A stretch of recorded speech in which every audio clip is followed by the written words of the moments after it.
보느니라. 자, 여기 보니까 25절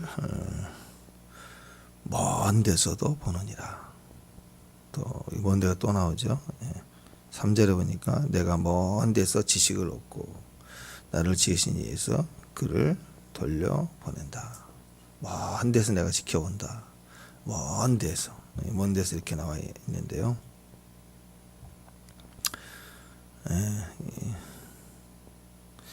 자, 여러분,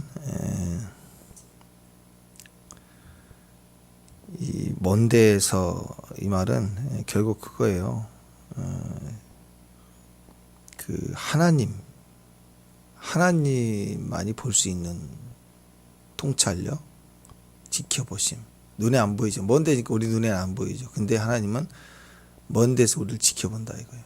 그러니까 우리는 먼 데 계신 하나님을 알 수 없어요. 근데 하나님은 멀리서도 널 지켜봤다. 먼 데서도 너를 안다. 그런 의도에 의해서 4절, 1절, 2절, 3절, 4절 보는데 4절 보면 진실로 내 말은 거짓이 아니라 온전한 지식을 가진 이가 그대와 함께 있다. 그러니까 3절, 4절 시작부터가 이제 전체 내용이 다 그래요. 그런데 결국은 그 자기 망상이죠. 자기 확신이에요. 자기 확신. 선악과를 따 먹은 판단. 선악과 이전이 아니라 선악과를 따 먹고 난 눈이 밝아진 사람의 판단. 하나님보다 위에 있는 통찰력. 그러니까 자기가 계속 하나님이라고 나오죠. 그러니까 그런 의도에서 난 틀린 적이 없다. 그리고 나는 항상 확실하다. 내가 다 본다. 먼 데서 하나님이라는 뜻이니까 내가 하나님으로부터 직접 들었다. 너는 모르지. 난 멀리서 다 보시는 하나님.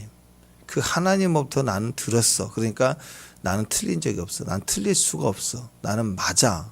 너는 들어야 돼. 이건 이제 자꾸 하나님을 사람이 인정하잖아요. 우리가 신앙이 없어서 실제 믿지 않는 사람들도 하나님은 거룩하고 위대하시고 뭐 천지를 창조하시고 하늘에 계시고 다 믿는 거예요. 근데 그렇지. 그 하나님이 나한테 말씀했어요. 그 먼데 하나님 나한테 내가 직접 들었어. 그러니까 너 내 말 들어. 난 틀린 적이 없어. 이렇게 하나님을 시작을 해가지고 자기를 거기다 묶어서 내가 그가 보내니까 나야. 자꾸 이렇게 나오는 거죠. 그러니까 4절 같은 경우는 3절에서 이제 뭔데 이렇게 나와서 넌 뭐 2절에서 날 용납해라. 내가 할 말이 있다. 너 내 말 들어라. 나는 왜 먼 데서 보신 하나님한테 내가 들은 말을 할 테니까. 나 니 꼴 하나님. 이렇게 묶이는 거예요, 계속. 그래서 4절은 굉장히 심합니다. 거의 미친 것 같아요. 제가 보니까. 이건 이 정도면 병원에 빨리 가야 돼요. 그러니까 내 말은 진실이고 거짓이 없고 틀린 적이 없고 그리고 심지어 온전한 지식을 가진 자, 그게 나야. 온전한 지식을 가진 네가 그대와 함께 있느니라. 웃기죠. 온전한 지식을 가진 이. 먼 데서부터 말씀하시는 하나님께 들어서 나는 틀리지가 없는 사람이고 나는 온전한 지식을 이 땅에 온전한 지식을 가진 이가 지금 그대와 함께 있느니라. 그죠? 대단하죠? 참 이상한 캐릭터예요. 자, 온전한 지식을 가진 나가 시방 내가 너와 함께 있다. 시방 나가 바로 온전한 지식을 가진 하나님인데 시방 네 앞에 내가 있다. 짐이 네 앞에 있느니라. 뭐 이런 거죠. 이런 말을 누가 하면 진짜 재수 없는 거죠. 진짜 재수 없든지 아니면 연극하는 거죠. 이게 생각하는 거죠. 이 무슨 그러니까 이게 뭐냐면 완전한 나르시스트예요. 자기가 하나님인 거예요. 이렇게 꼭 드러내고 얘기하지 않아도 사람들 사이에 대화를 할 때 보면 이런 분들이 있어요. 전형적인 나르시스트. 자기밖에 몰라요. 그래서 대화 좀 하자. 말은 그렇게 해놓고 대화를 들어보면 무슨 거냐면 나는 이랬어. 너는 이랬구나. 그리고 좀 뭔가 이렇게 오해가 있으면 서로 들어보고 또 양쪽 다 서로 이제 공감된 부분이 있으면 인정을 해주고 또 상대방 얘기를 막상 들어보면 또 그래서 그랬구나 이해되는 부분이 있잖아요. 그래서 좀 이해하면서 그래도 좀 이건 이래요. 또 얘기하고 이렇게 해서 좀 이해를 하면서 자꾸 대화가 그래야 되는데 어떤 분의 대화는 대화하자 그러는데 처음부터 전지전능한 결론을 내려놓고 이 사람이 인정할 때만 그것만 인정하라는 거예요. 재판을 하는 거예요. 재판을 하는 식으로 대화를 하면 대화가 되겠냐고. 그러니까 대놓고 뭐 나는 온전한 지식을 가진 이가 그대와 함께 있다. 꼭 이렇게 표현을 안 하더라도 그런 식인 거예요. 완전히 나르시스트. 네. 차라리 사이코패스나 되면 그러나 보다 뭐 우리 또라이다. 뭐 상종을 안 하면 되는데 이런 주위의 사람들은 병적입니다. 대화가 안 돼요. 자기밖에 모르는 거예요. 그래서 그 지나친 확신이죠. 그건 하나님과 전혀 상관이 없는 자기 확신입니다. 자기 확신은 스스로 그럴듯한 착각이에요. 그럴듯한 착각이 계속 쌓이는데 대부분 이런 사람들은 우리 저번에 앞전에 얘기했죠. 그 잘못된 혼잣말이에요. 이런 분들의 특징은 망상이 혼자 계속 판단하는 생각을 계속 공동체 안에서 해요. 저 사람은 저는 역시 저 사람 맞아. 역시 계속 혼잣말을 해요. 끊임없이 손절이 아니라 내가 너와 상종 안 해 하면서 혼잣말을 계속하고 있는 거예요. 공동체 안에서 가족 안에서도 끊임없이. 그러다가 어떤 일이 터지면 그 계속 묵상했던 말이 튀어나오고 혼잣말이 튀어나오는 거예요. 그러니까 이런 상상, 혼자의 판단 이걸 계속 말하고 있다면 우리 스스로의 정신 상태를 확인해 봐야 됩니다. 우리는 의도적으로 하나님 말씀을 말해야 돼. 찬양도 안 들었던 찬양 모르잖아요. 어떤 찬양을 부르면 찬양이 떠오르잖아요. 은혜가 될 때 많이 반복해서 여러 번 들으면 또 좋은 찬양을 여러 번 또 듣게 되니까 수시로 떠오르게 되고. 그래서 우리가 내가 그냥 이렇게 알아지는 거 절대 말고 깨달아지고 알아지는 거 말고 말씀을 읽어야 돼요. 또 찬양을 해야 돼요. 그리고 그 말씀을 곱씹어야 돼요. 계속. 그래서 담아놓으면 이제는 담겨진 게 나한테 말을 건다고. 인격으로 마치 인격을 가진 사람과 대화하는 것처럼 내 영이 떠오른다고요. 그래서 그 말을 해야 돼요. 그래서 대화 중에 단어가 떠오르고 대화할 때 말씀이 떠오르고 대화할 때 찬양 가사가 떠오르고 흔들거리고 특히 운전할 때나 뭐 어디 갈 때 잠깐 이렇게 창가를 이렇게 버스 타고 갈 때도 딱 떠오르는 찬양들이 그 나하고 교제하시는 거야. 그때 그 즐거움이 있잖아요. 그죠? 열매가 있어요. 근데 잘못된 혼잣말을 계속 그건요 비슷하게 떠오른 것 같아요. 그런데 그건 누가 심한 시작이 어디냐면 나에게 있어요. 내가 판단하고 그리고 그 내면은 이제 원수가 나한테 판단하는 거겠죠.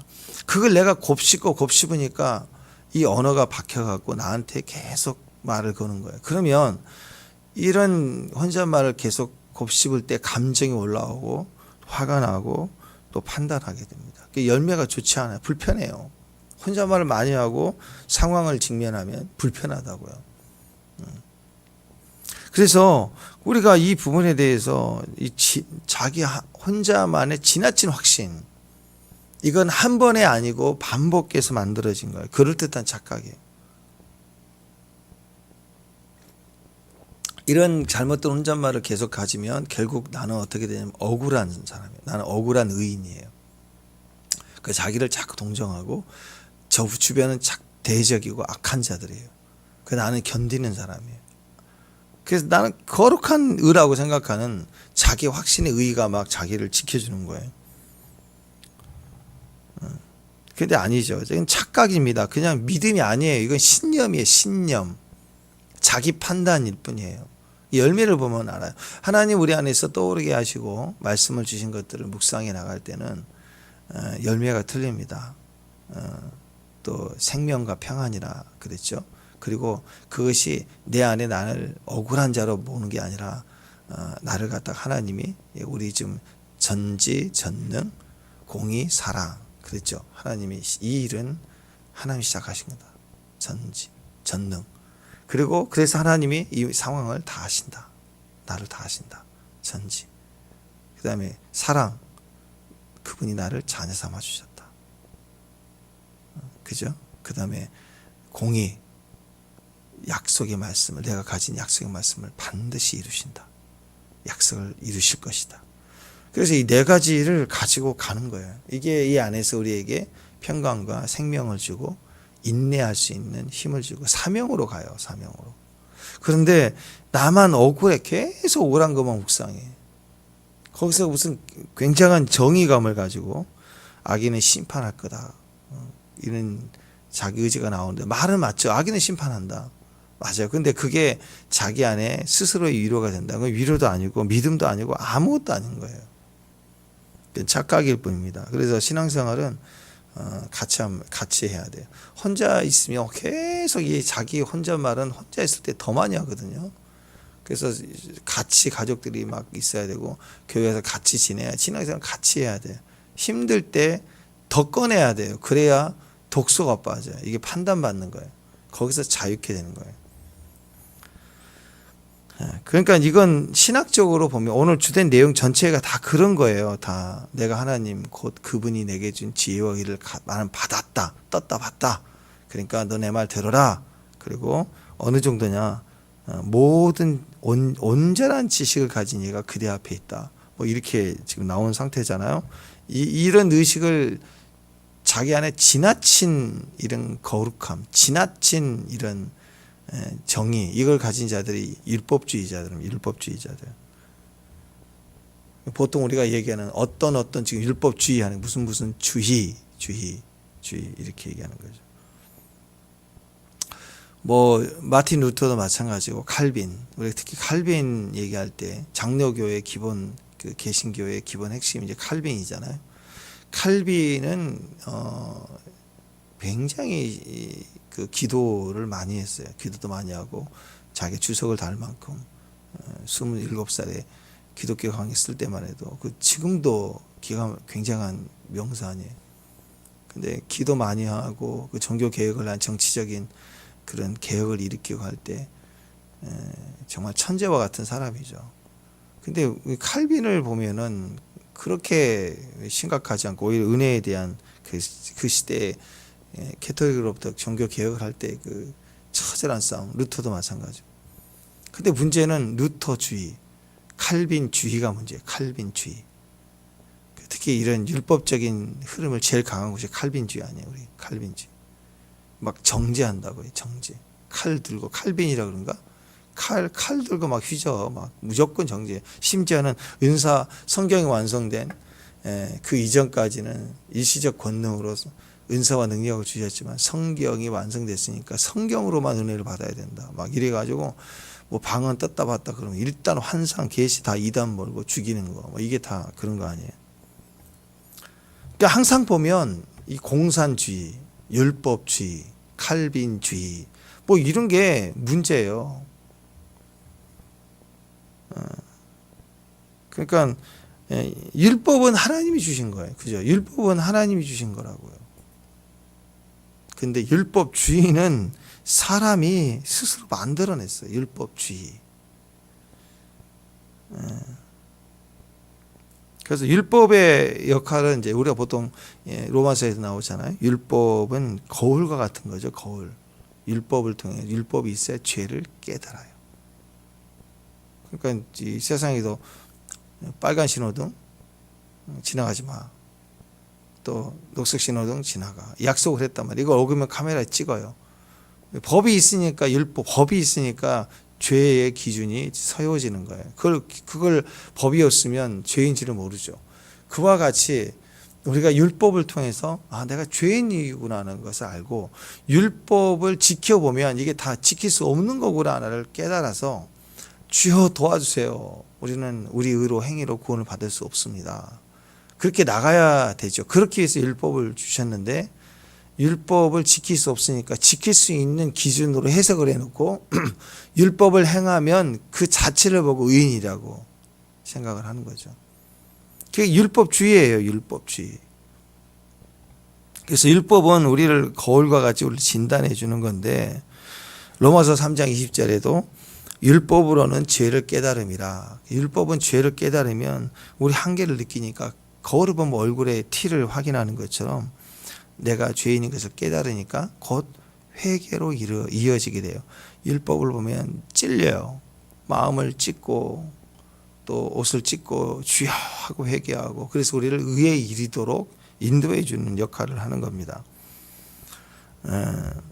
그래서 우리 1907년도 평양 대부흥 때 그때 거울 앞에 쓴 것처럼 말씀 앞에 서서 내가 아간입니다 하고 조한식 장로 그러면 막 나도 해서 회개 운동이 일어나면서 대부흥이 터졌잖아요.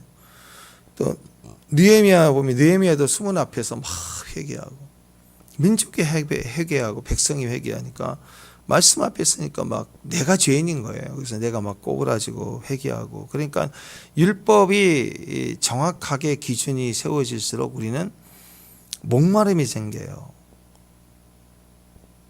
회개함이 일어난다. 근데 그 다음이 없어요. 어떻게 그냥 잘못했습니다. 근다고 법에 걸려서 죄 짓고 나는 잘못했습니다. 그럼 용서가 되나요? 법에 합당한 징계를 받고 또 벌금 내고 형을 살고 그런 거 아니에요.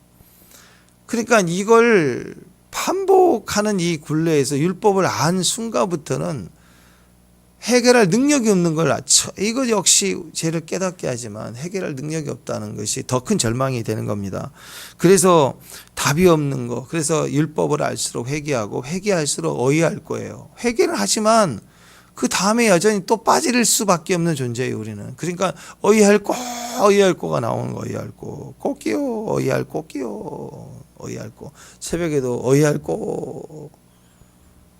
어이할 거가 아니고 어이할 거. 방법이 없네. 너무 힘든 거죠.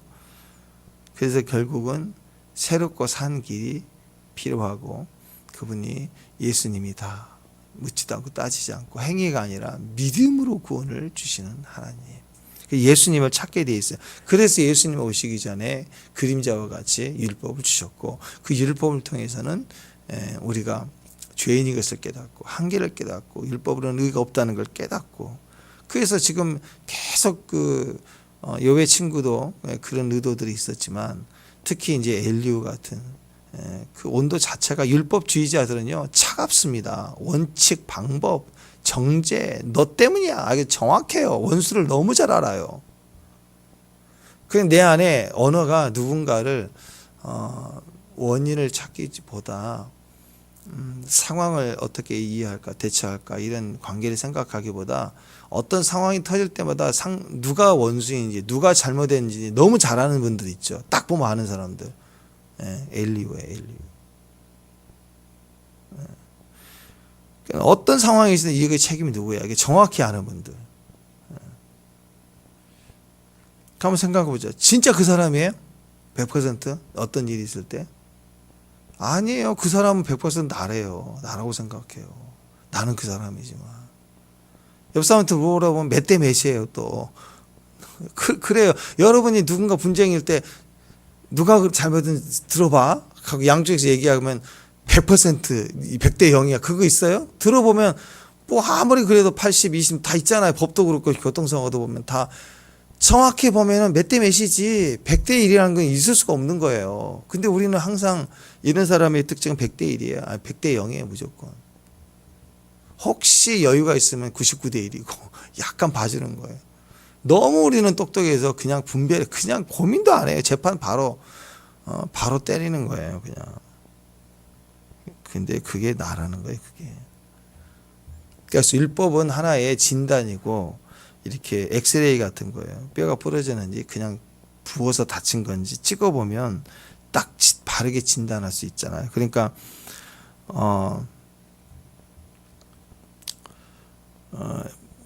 그 진단을 통해서 병을 이해하고 알지만 상태를 알지만 치료는 아니죠. 엑스레이 찍은 게 치료인가요? CT 딱 찍었어요. 끝. 아니죠. 치료 들어가기 전에 진단은 정확하게 정밀하게 하죠. CT 찍고 MRI 찍고 하는 거. 진단이 그 치료는 절대 아닙니다. 무당과 점장이 뭐 이런 잘못된 시한부 종말론자 이 교주들 보세요. 진단할 때부터 혼을 빼놔요. 진단할 때 겁을 팍 줘요. 거기서 두려움을 주고 겁을 주고 그리고 말을 섞고 그 다음에 좋은 진단인 것처럼 신뢰를 얻어요. 정확하다, 용하다. 그리고 그 다음에 틀려요. 틀려. 거기 한번 걸리면 간다니까 갈린다. 우리 뭐 코미디 같은 거잖아요. 옛날 고향 살았던 집 입구에 우물이 있었지. 옛날에 웬만한 집마다 우물이 있었어요, 다. 혹시 없었어, 우리 집은. 없었는데요, 그럼. 있었으면 큰일 날 뻔했어. 그래가지고, 그 다음에 또, 오른쪽에 분명히 감나무 있었지. 뭐, 웬만하면 시골집 다 감나무 우물은 다 있었어요. 그래서 생각, 우리 옛날 집들 보면, 우리 할머니 집도 그렇고, 다 시골 옛날 우리 살았던 집도 그렇고, 하면 우물이 있고, 대문 앞에 우물 위쪽에 있고, 그 다음에 감나무 하나씩 다 있잖아. 그냥 그런 식인 거예요. 그래서 거기에 딱 하면 또 어리석게도 거기 하나 우연히 맞으면, 너 뒷밭에 대나무 있었지. 뭐 이러고 그러면, 하나는 맞는다고, 하나는. 그러면 두려움이 확 임해요. 거기서 이제 그 사람의 인생을 좌지우지하는 어리석은 일이 거기에 엮이게 되는 거죠. 실제로 귀신이 역사하니까 귀신이 말해주는 게 있죠. 귀에 대고 말해준다고요. 그래서 이 사람이 어제 무슨 짓 했고, 그건 봤으니까 귀신이 얘기해 주는 거겠죠. 근데 귀신은 미래를 몰라요. 그러니까 과거를 맞출 수 있어요. 아주 귀신을 부리는 사람이 귀신과 대화를 너무 잘하니까, 야, 쟤는 어디 가서 뭐 했다. 그래서 과거를 맞출 수는 있어요. 귀신이 말해줬으니까. 근데 미래는 몰라요. 모른다고요. 그럼 보세요. 하나님도 니느웨 성 망한다. 그랬잖아요. 망해야 되잖아요. 근데 회개했더니 안 망했어. 하나님도 미래를 정해놓고 그렇게 이렇게 프로그램 된 대로 가지 않는다고요. 믿음과 우리 행위와 시간들을. 널 친다 그랬는데 네 아버지 보고 봐줄게. 이렇게 넘어가고. 그러니까 미래를, 과거에 어떤 사건을 진단하고 확인했다고, CT를 찍어서 내 병을 의사가 정확하게 이 부분이 원인이고 이것만 이게 해결하면 된다고 해서 진단이 떨어지면 치료 확률이 높은 거지, 그게 또 그렇게 수술하고 들어가려고 보면 또 수술이 그렇게 안 되는 경우가 너무 많아요. 수술하려고 열었는데 보니까 더 황당할 수가 있죠. 그래서 수술 못하는 경우도 많고 그래요. 그러니까 진단이 곧 치료가 절대 아니에요.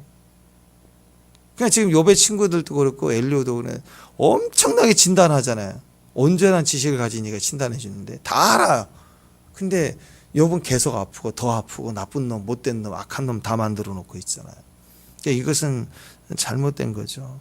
그러니까 율법은 진짜 원인을 알려주면 거기에 어이할고, 내가 어이할고. 만약에 욥에게 이제 이후에 하나님이 욥에게 나타나서 하는 얘기, 하나님 만나 주셔서 말씀하면 바른 진단으로 들어가니까 욥이 빵점 맞죠. 손을 두 손 들고 어이할고 하고 깨져요. 그게 회개예요. 하나님 말씀은 방법을 알려주고 진단해주고 방법까지 알려줘야 이 사람이 해결받는 게 아니고, 그냥 비춰주면, 내가 더러운 줄 알면 가만히 있겠어요. 여러분, 치사라까지 안 해줘. 내가 진짜 더러운 걸 알면, 손이 더럽고 오염된 걸 알면 가만히 있어도 내가 뛰어나가 씻으려고 하겠죠.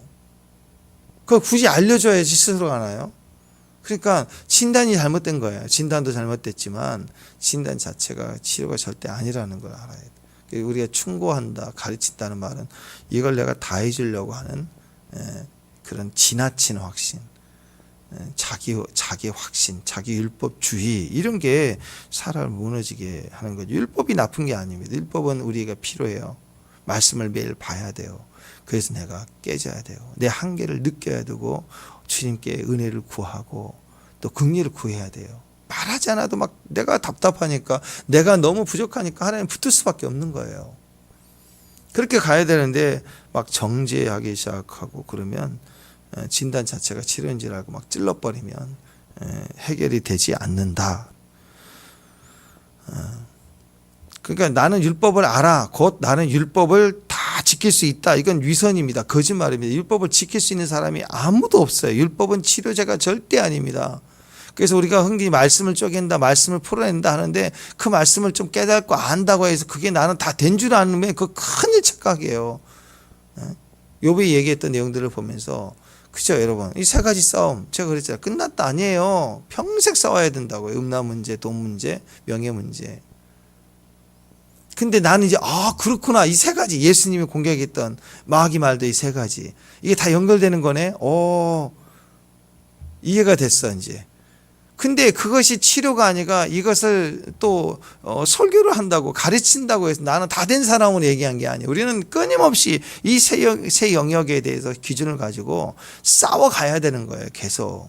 그건 내가 주님 앞에 엎드려져야, 아, 나도 이 영역에서 무너지는구나, 약하구나, 나도 여기서 넘어질 수 있구나라고 생각을 해야 돼요. 요즘 다윗이요, 욥도 그렇지만 엄청난 훈련을 받았잖아요. 그죠? 근데 다윗이 그 10대 후반에서부터 골리앗 죽이고 사위 될 때까지는 높이 뛰어나, 너무 높이 가서 떨어지기 시작하니까 민족이 다 하는 도망자로 살 때 얼마나 고통스럽겠어요. 근데 다윗이 그 고난 중에 철저하게 훈련된 것은 선을 넘지 않죠. 그래서 그 질서와 기름 부음을 분명히 알 때 그 억울하고 원통해도 하나님께 나아가면서 치료가 되고 단단해져 가요. 그래서 나중에 이제 사울을 죽일 수도 있는 상황이 왔지만 그 선을 절대 넘지 않죠. 그 지긋지긋한 원수를 만났잖아. 예언도 자기 편이잖아요. 백성들도 다 자기 편이잖아요. 사울에게 질렸고, 그리고 뭐 무당 찾아가는 사울 왕, 뭐 누가 그게 왕이라고 생각해요.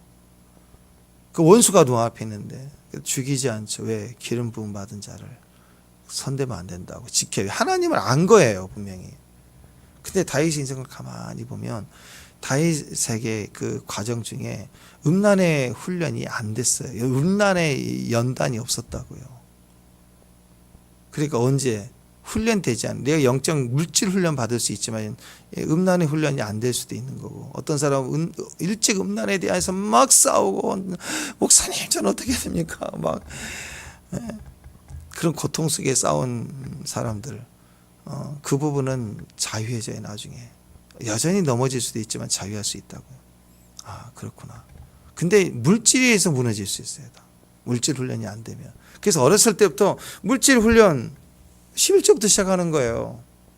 주권까지 넘기는 거예요. 나를 절제하는 거예요. 인정하는 거예요. 그래서 다윗이 안정되고 한 2천만 원 여유 생긴 것처럼, 제가 얘기하죠. 2천만 원 정도 여유 생기면 기도 안 해도 막 쓸 수 있는 여유가 생긴 거죠. 거기서 그 틈에 죄가 들어온다고 그랬죠. 다윗이 새벽 예배를 안 해도 되고 전쟁터에 안 나가도 되고 여유를 가진 틈이 딱 될 때 하나님에 대해서는 꺾여요. 그래서 나단이 와가지고 찌를 때도 팍 꺾이잖아요. 그 하나님의 선은 훈련된 거니까. 근데 뭐는 안 꺾였느냐? 그때 음란의 문제가 훈련되지 않은 거예요. 그게 터지니까 넘어가는 거예요. 훈련되지 않은 영역은 반드시 무너져요. 그래서 시편에 보면 다윗이 우슬초로 나를 정결케 하세요 이렇게 하면서 자기가 엄마 뱃속에 잉태될 때부터 죄악 중에 잉태됐다 그 얘기예요. 그 말은 다윗이 자라오면서 그런 음란의 도전에 약했던 거예요. 끊임없이 음란의 생각을 했던. 그래서 이 죄에 무너지는, 간음하는 죄로 무너지는 그 흐름이, 나는 기억을 해보니까 죄를 행동을 안 했지만 계속 이 싸움을 해왔다는 걸 알아요. 근데 거기서 다뤄지진 않아요. 음란 같은 경우는 드러내서 싸우지는, 물질은 뭐 드러나 보일 때가 일단 배고프니까. 그에 비해서 음란은 혼자만의 시간이고 혼자서 어떤 생각을 하는지 모르잖아, 아무도. 그러니까 이것에 대해서 싸워서 막 처절하게 기도하고 외치고 이기고 한 도망다니라고 정신이 없죠, 뭐. 그러니까 그런 부분에 대해서 물질이든 명예든 다뤄지지 않대. 명예는 처음부터 명예가 꺾였죠. 사위에서 그냥 도망자로 완전히 사람 이상하게 돼가고 미친 척하고, 보세요. 미친 척했죠. 침 흘리고. 보통은 20대의 음란 문제, 30대, 40대 넘어 돈 문제, 또 40대, 50대 넘어 명예 문제로 가는데, 거꾸로 다윗은 제일 높은 데서도 확 옷을 벗겨버리고 미친놈 행동해야 되고, 그 점점 그렇게 가는 거예요. 근데 문제는 이 영역에 대해서 훈련되지 않고 약한 부분이 있을 때 우리는 넘어져요. 그러니까 율법을 통해서 우리가 이걸 깨달을 때 이것을 갖다가 자기의 기준을 삼고 나도 무너질 수 있다는 생각을 하고 싸워가야 되고 경계를 삼아야 되고, 주님을 하루도 의지하지 않으면 안 돼요. 자꾸 이 영역을 주님 앞에 나를 세워가고, 이걸 다 된 줄 안다고 얘기를 하면 다 된 줄 안다고. 아니라고요. 아는 것이 진단이 곧 거기서부터 우리가 치료가 되는 것이 아니라는 거예요. 여전히 우리도 넘어질 수 있고 여전히 무너질 수 있는 자들입니다. 그러나 그것에 자기 약점을 아니까. 자, 예를 들어서 나는 다른 사람보다 어렸을 때 위가 안 좋아서 큰 수술 한번 했다. 그러면 다른 사람에 비해서 위가 좀 지금은 정상적으로 좋다 그래도 일단 자기의 컴플렉스가 있고 진단이 있잖아요. 그러면 이 사람은 다른 사람에 비해서 먹는 거 조심스럽게 좀 챙겨 먹고 뭐가 약하다, 호흡기가 약하다, 다른 사람보다. 그러면 주의하면서 가야 되잖아요. 그죠?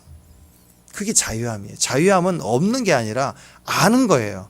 알기 때문에 그 법을 지키는 거예요. 자동차 그 법규, 교통 법규를 알고 지키는데 자유함이 있어요. 내가 힘을 가져갖고 이 법 안 지켜도 돼 해서 다 법을 없애버리고 그럼 독재이고 그건 자기의 왕국이지. 안 그래요? 그건 사회가 아니죠. 그러니까 믿는 자는 아무리 많은 권세와 능력과 돈을 가져도 질서를 더 배워나가고 질서 아래 두고 나는 피조물인 것을 알고 그리고 그것을 지켜나갈 수 있을 때 자유함이 와요. 마음대로 가는 게 자유가 아니고 법 아래서의 자유인 거예요. 그래서 우리는 여전히 넘어질 수 있고 우리의 어려운 과정들을 통과해서 이겨낸 영적 싸움의 터는 우리에게 기억을 주고 분별을 줘서 이 영역을 내가 더 단단하게 서갈 수 있도록 자신을 무장할 수 있도록 새롭게 해줌이 있다라는 거예요. 자, 믿음 보세요. 믿음 얼마나 중요해요. 근데 어떤 사람은 믿음주의 같은 게 있어요. 믿음주의. 믿음은 전인격입니다. 믿음 그러면 머리만 생각만 믿음이 아니에요. 생각적 사고, 성경 공부가 믿음이 아니라고. 말씀을 좀 많이 안다고 그게 믿음이 아니라고요. 머리, 마음도 믿음의 영역, 머리도 믿음, 말씀을 알아야 돼요. 또 마음으로 내려와야 돼요. 입으로 시인해. 또 입으로도 시인해. 성경은 이 세 가지를 다 얘기하고 있어요. 믿음은 하나가 아니에요. 믿음 그러면 정확한 지식을 알아야 돼요. 율법을 알아야 돼요. 말씀을 모르고 믿습니다. 무슨 제일 위험한 신앙이 그런 거죠. 목사님이 말씀하실 때 무조건 다 지키는 거예요. 성경에 그 점장이들을 치라 그랬으면 막 가서 쳐야 돼요. 막 요즘 시대에 가서 불질러 버리고 무당 깃발 여기 하나 세워져 있으면 가서 쳐버려야 돼요. 불질러 버려야 되고 말씀대로 산다고? 안 그렇죠. 그러니까 바르게 말씀을 알아야 돼요. 믿음이 있는 사람 특징은 말씀을 알아요. 조지 물러 얘기했죠. 조지 물러는 우리가 할 때 고아의 아버지, 고아 사역, 긍휼 사역만 한 줄 아는데 절대 안 그래요. 우리나라의 고아의 사역 많이 했던 분들의 특징은 사회운동과 관련되잖아요.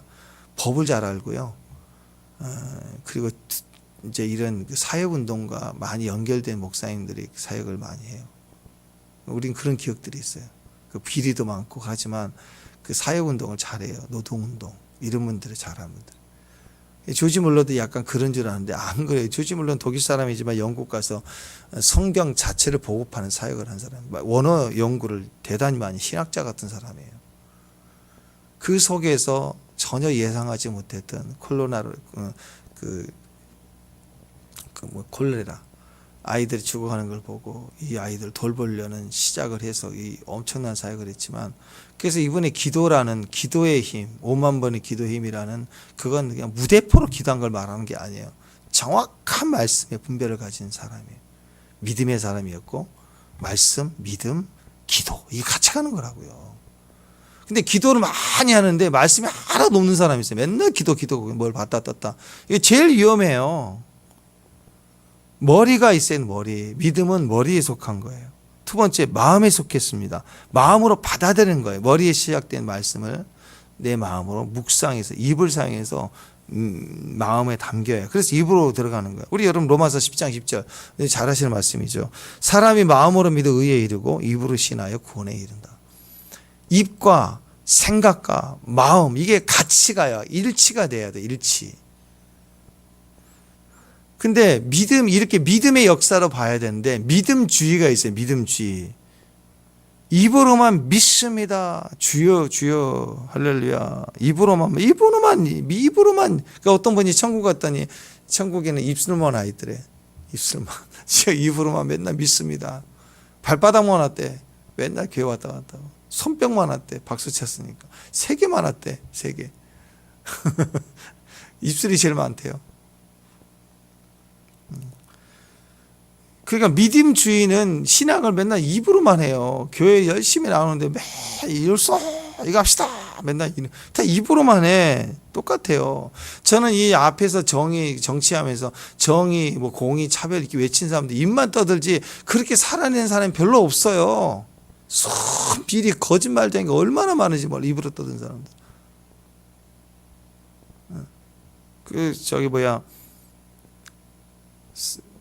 나는 목사로서 그분 누구예요? 그분 볼 때 너무 부끄럽더라고요. 그 세월호 터져서 팽모강에 그 일 터졌을 때 그냥 듣도 보지 못했던 사람들 사회 단체 막 거기다가 미군 철수하라 그걸 붙이고 앞에 서 있는 난 제정신이 아닌 사람들이라고 생각해. 그 아픈 사람들 앞에 뒤에서 피켓 들고 있는 사람.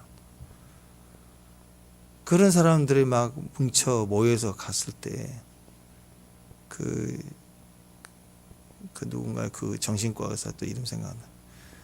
그 여자 정신과 의사는 자기 직분 내려놓고 거긴 내려갔어요. 내려가 혼자.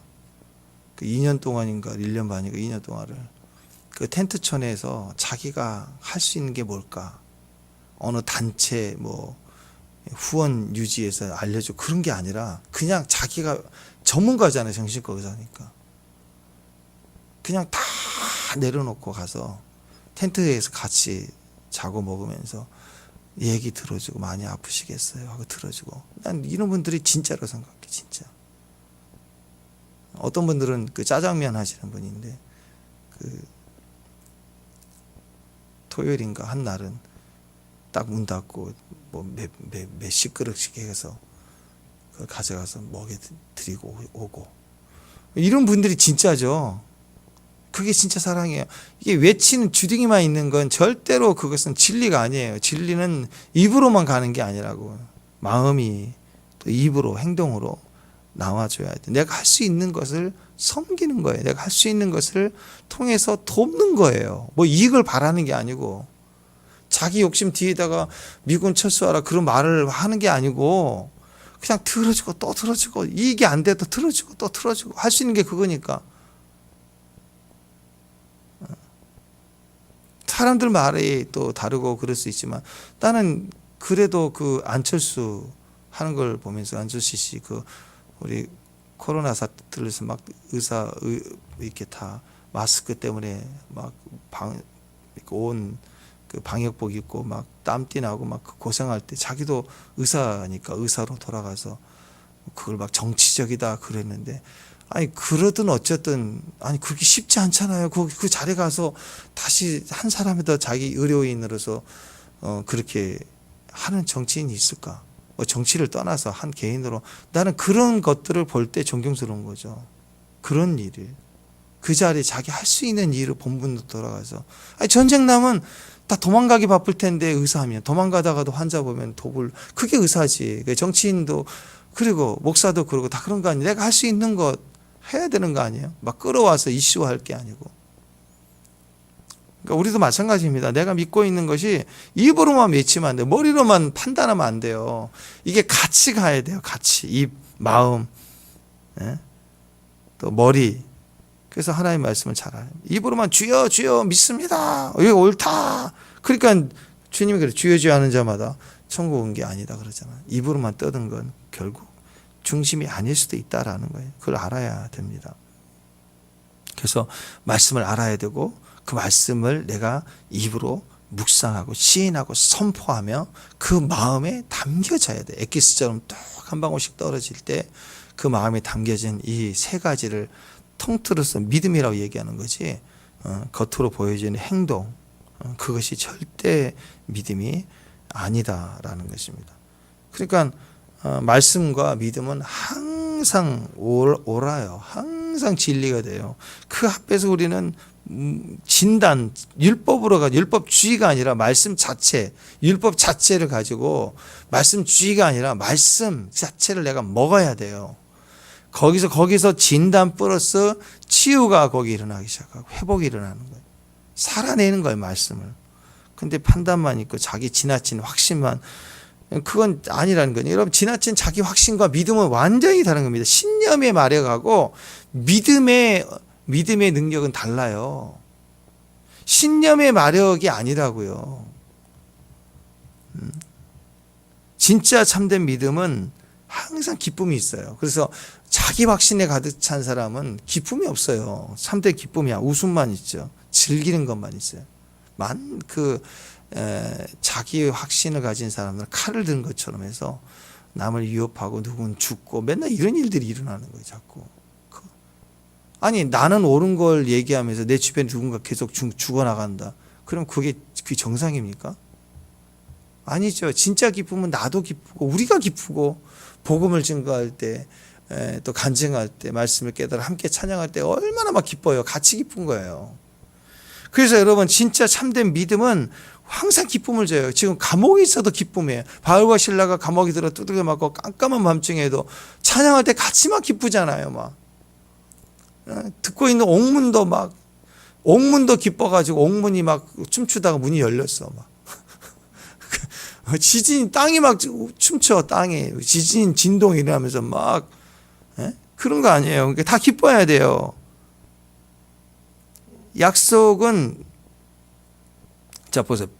어떤 약속이 있어요. 근데 이 약속이 100% 지켜진다는 확신이 있으면 기쁘지 않을까요? 약속이 그죠? 이게 될 수도 있고 안 될 수도 있으니까 가만가만하는 거지. 약속 지금 현재 예를 들어서 감옥에 있다고 합시다. 억울함을 당했는데 또는 이걸 해결할 수 있는 방법이 없는데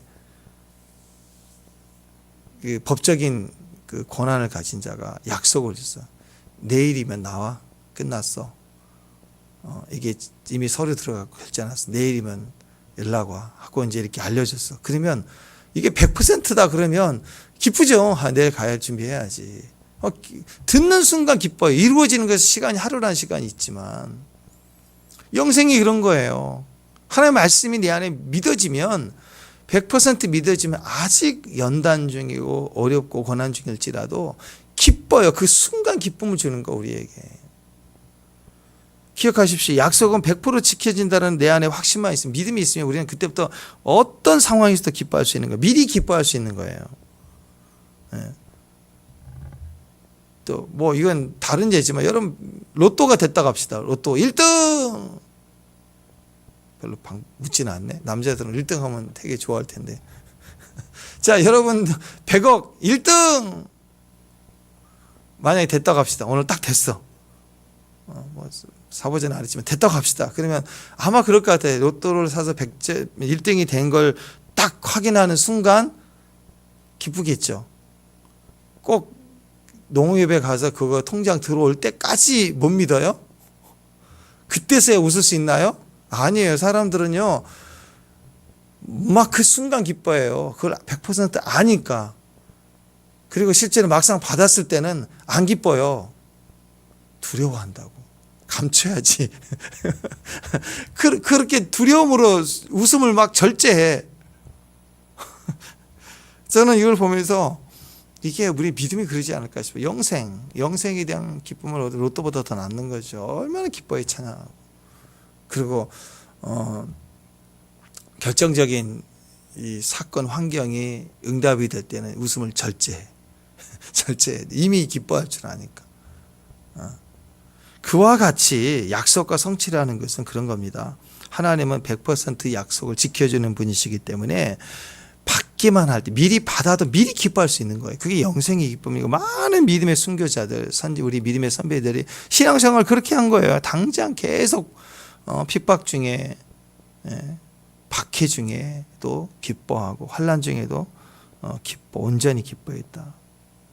크리스천들은 잘 될 때만 기뻐하는 게 아니라 항상 기쁨이에요. 늘 행복한 기쁨을 가지고 맛보는 자들. 미리 기쁨이에요. 미리 기쁨. 믿기 때문에. 그러니까 믿음이 있으면 다 기뻐요. 그래서 신학적으로 늘 얘기하죠. 이미와 아직, already, not yet. 이미 믿음 안에서 이루어진 걸 다 이루었다. 그러나 시간적으로 아직 이루어지지 않았다. 이 사이, 근데 이루어질 것이다. 이 사이에 있는 거예요. 그러니까 이 사이에 있는 뭐가 있어요? 믿음이에요. 내일 너 나올 수 있어. 이게 무죄가 확정되고 보석으로 나오게 돼 있어. 재판 이기게 돼 있어. 당장 내일은 나와. 할 때 그 하루 사이에 이미와 아직이 있는 거예요. 진짜 믿을 때 그때 기쁨으로 하루를 견디는 거라고요. 항상 기뻐하라. 그 말은 100% 믿음을 가진 사람이 해당되는 거예요. 나는 이게 100% 믿음이 안 되고 진단만 있고 판단만 있는데 항상 기뻐하라 그러면 그건 거의 뇌가 이상해지겠죠. 억지로 기뻐하라. 하하하하하. 말씀대로 기뻐하라 했다. 하하하하하. 그럼 그건 아픈 거 아니에요? 그죠? 근데 진짜 믿음의 확신이 내 안에 들고 믿음의 자리가 내 안에서 100% 이루어질 것을 안다면 우리는 미리 기뻐할 수 있는 기쁨이 있다라는 그런 의도에서 내가 너와 더불어 기뻐하노라 하고 항상 기뻐하라. 쉬지 말고 기도하라. 범사에 감사하라. 이게 같은 원리 아니겠습니까? 예. 그래서 기뻐하는 것, 인내하는 것, 용서하는 것, 온유하는 것 이게 다 믿음과 연결되어 있는 거예요. 믿음. 온전한 믿음. 그래서 우리가 이 믿음의 영역을 넘어가서 믿음이 아니라 그냥 믿음과 상관없는 자기 확신. 나는 온전한 지식을 가진 자야.